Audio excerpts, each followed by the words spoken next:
ఇది తెలుసు ఆయనకి బాబు గారికి. బట్ ఎన్టీ రామారావుతో పోల్చుకుంటే ఈయన 50 మందిని తేగలిగాడు.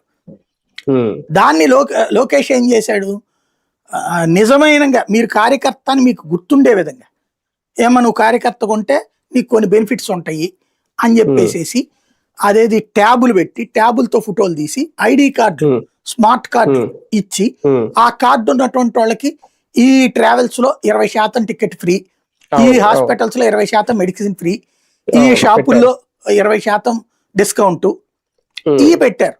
దాంతో సాధారణ ప్రజలు కూడా ఇన్సూరెన్స్ గ్యారంటీ, జీవిత బీమా, తర్వాత హెల్త్ ఇన్సూరెన్స్ ఒకటి. మొన్న కూడా బస్ యాక్సిడెంట్ లో ఇద్దరు వైఫ్ అండ్ హస్బెండ్ కి వాళ్ళకి టీడీపీలో సభ్యత్వం ఉందని చెప్పుకున్నారు కదా, వీళ్ళకి ఇమీడియట్ గా ఇప్పించే ప్రయత్నం కూడా చేశారట. అది భరోసా సార్ కార్యకర్తకి. అంటే ఇప్పుడు నిన్న పవన్ కళ్యాణ్ దాన్ని చూసినే అతను కూడా ఏం చేశాడు, వాళ్ళ కార్యకర్తలందరికీ ఇన్సూరెన్స్ వాళ్ళని ఇంతని కట్టమన్నాడు, ఈయన మిగతా అమౌంట్ కట్టాడు. కట్టి ఇప్పుడు ప్రతి నెలకు ఒకసారి ఎవరైతే సహజసిద్ధంగా చనిపోతున్నటువంటి వాళ్ళే ఉంటారు, లేదా యాక్సిడెంటల్ డెత్ లో ఇట్లాంటివి ఉంటాయి, అది పార్టీ ఫాలో అప్ చేసి వాళ్ళకి 5 లక్షల రూపాయలు చెక్ ఇస్తోంది. అది ఇదివరకు పవన్ కళ్యాణ్ జేబులో నుంచి ఇచ్చేవాడు, ఇప్పుడు అది మానేశారు. ఇన్సూరెన్స్ ఉంది కదా, 14.5 లక్షలు 15 లక్షలు ఉన్నారు వాళ్ళు, ఏడాదికి 1.5 కోటి 2 కోట్లు వాళ్ళ పార్టీ నుంచి పడుతుంది ఈయన జేబులో నుంచి. వాళ్ళు 1.5 కోటి 2 కోట్లు ఖర్చు పెట్టుకున్నారు, నడిచింది.